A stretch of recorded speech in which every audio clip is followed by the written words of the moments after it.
한 가지 더 오늘 이재명 후보 측의 측근 인사들 7인회가 있긴 있었던 모양입니다. 지금 언론에서 이제 표현했겠죠. 예. 네. 아무튼 그 7명이 오늘 임명직을 맡지 않겠다라고 했는데 정성호, 김영진, 김병욱, 임종석, 문진석, 김남국, 이규민 전 의원까지 임명직을 맡지 않겠다라는 말은 이재명 후보가 대통령에 당선돼도 뭐 장관이나 이런 거 임명직을 안 맡겠다라고 하는 건데 정기남 대변인 그 생각이 나는군요. 그 전에 김대중 전 대통령 당선됐을 때 건너갑, 김옥도, 한화갑 이런 측근 가신 그룹이라고 하죠. 네. 우리 임명직 맡지 않겠다 네. 이렇게 밝힌 적이 있었는데 실제로 그 약속을 지켰고 네. 그 모습을 좀 따라하는 것 같은데 영향이 있을까요? 저는 뭐 좋은 것이고 국민들에게 바람직한 모습이라면 따라하는 것도 좋다. 뭐 이런 생각이고요. 역대 대선의 교훈을 보면요. 방심하면 지고 간절하면 이긴다라는 거거든요. 막판 갈수록 절박감이 결국 승부를 가르게 될 텐데 저는 지금 일련의 이런 586 용태론이라든지 좀 전에 말씀하신 뭐 7인의 임명직 맞지 않겠다라고 하는 그런 선언들이 그런 절박감에서 나오고 있다. 이대로 가면 안 된다라고 하는 그런 위기감도 일부 부분적으로 있겠지요. 그리고 그런 차원에서 본다면 그들의 문제 의식은 저는 바람직한 방향이다. 단 여기서 멈춰서는 안 된다. 더 나아가야 된다. 더 실천적 모습을 보여줘야 된다. 이를테면 586 용태론 문제만 하더라도요. 그동안 촛불 정권 만들어줬죠. 또 180석 의석 만들어줬죠. 자, 뭔가 정말 이제 정치 한번 바꿔봐라. 제대로 된 정치의 모습을 보여달라. 이런 국민적 염원이 반영됐던 거잖아요. 그런 부분에 대한 지금 이 정치를 주도하고 있는 586 정치인들의 그 책임은 어떤 무한 책임인 거거든요. 그런 의미에서 단순한 문제 제기와 선언에서 끝나는 게 아니라 실천으로 이어질 때만이 국민들로부터 조금의 어떤 뭐랄까 그 박수랄까 예. 기대를 받게 될 것이다라고 하는 게 저희 생각입니다. 김경진 단장은 이 선언 어떻게 평가하십니까? 글쎄요, 정기남 대변인께서 구구절절 옳은 말씀하셨는데, 예. 근데 선출직은 안 맞지만 저분들 임명직. 그러니까 임명직은 안 맞지만 국회에서 국회직 같은 경우는 뭐 경우에 따라서는 또 중요 요직을 뭐 맡을 다르니까, 수도, 예. 예, 다르긴 하죠. 근데 어쨌든 이 586이 이미 기득권화돼 있다. 그 점에서 우리 사회에서 이제 새로운 시대가 왔고 이 시대에 기득권화된 586은 새 시대를 운영할 만한 역량이 안 된다. 그런 인식들이나 문제제기가 상당히 있어서 예. 저건 비교적 바람직한 자세가 아닌가 싶습니다. 예, 뭐 이런 모습들 뭔가 내려놓겠다라고 하는 것은 뭐 좋게 평가할 수 있는 거죠. 다만 지난번 김대중 대통령 때와는 좀 상황은 달라 보입니다. 그때는 가신 그룹이라고 할 정도로 너무 오랫동안 김대중 후보 주변에 있었기 때문에 만약에 대통령이 당선이 되면 좌지우지하지 않을까 그런 우려가 있었던 상황이었고 지금 나오는 7인회 뭐 이분들이 그런 관계까지 갖는가 하는 것은 좀 의문이긴 해요. 그렇습니다. 지금 말씀이 앵커께서 하신 말씀이 맞고요. 그 7인에 참여한 분들은 사실은 이재명 후보가 혼자 힘으로 뛸 때 캠프에서부터 관여했던 사람들이잖아요. 근데 그분들이 어떤 그 지금 여론의 어떤 표적이 되고 있거나 그런 건 아닙니다. 근데 앞서 지적했던 것처럼 DJ 그 대통령 시절에 소위 이른바 96년 총선을 앞두고 젊은 피 수혜를 했잖아요. 그때 96년 총선에 참여했던 이른바 386 정치인들 지금이 이제 586이 됐습니다. 근 20년에서 25년 이상을 4선 5선 하면서 우리 정치의 중심축으로 여전히 작동하고 있다는 거거든요. 예.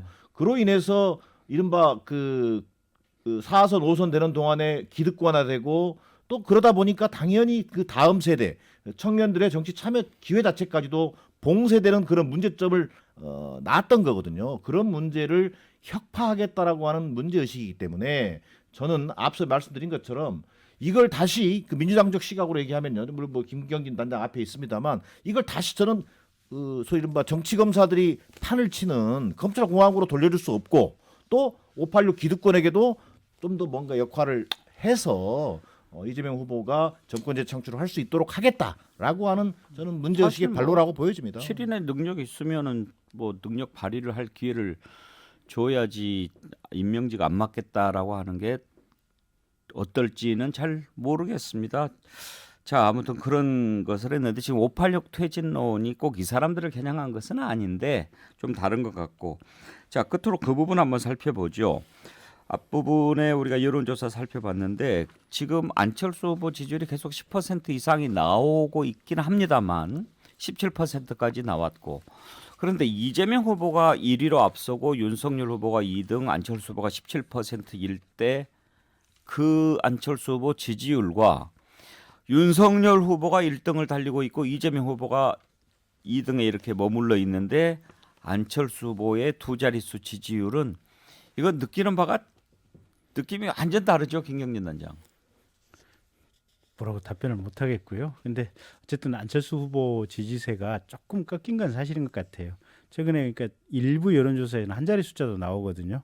그러니까 지난주만 해도 두 자리 숫자가 거의 모든 여론조사에 두 자리 숫자였는데 이제 한 자리 숫자가 나오는 걸 보면 어쨌든 꺾인 것 같다라고 하는 거고, 저는 이제 캠프나 후보하고 상관없이 제 개인적으로 저도 국민의당이라고 하는 안철수 대표하고 제 3당을 해봤거든요. 근데 국민의당 할 때 보면 민주당은 민주당대로 자기 편 안 들어준다. 또 보수정당은 보수정당대로 자기 편 안 들어준다. 양쪽에서 박쥐 사쿠라 이 비난을 듣거든요, 보면. 예. 근데 실은 생각해 보면 저희들이 중간에서 법안 통과와 관련된 조절, 완충 역할을 대단히 많이 했었던 것 같아요.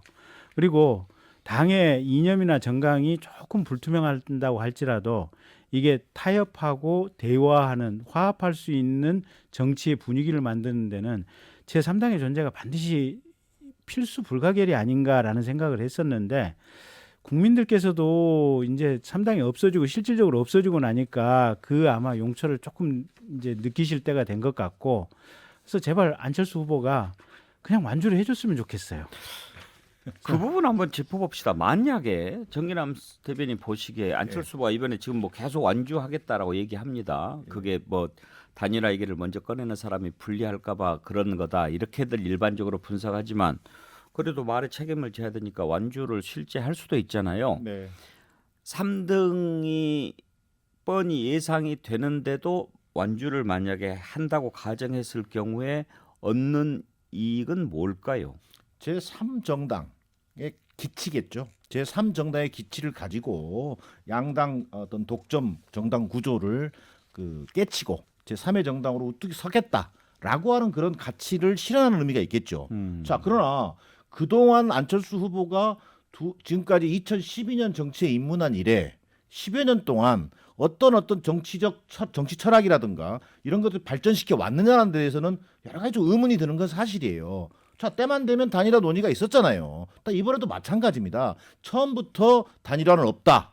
또 이게 제3의 정당으로서 한국 정당 정치를 정말 획기적으로 발전시키기 위해서 내가 역할하겠다. 이렇게 얘기했으면 그 신뢰가 좀 생기겠죠. 그러나 지금 누구도 안철수 후보가 단일화 없다라고 얘기하는 것을 다 단일화의 전략으로 받아들인단 말이에요. 그런 부분에 있어서 어떻게 보면 제3의 정당이라고 하는 비전도 잃고 단일화라고 하는 현실적 어떤 그 가치도 놓치는 그런 우울을 범할 가능성이 저는 커 보인다는 생각입니다.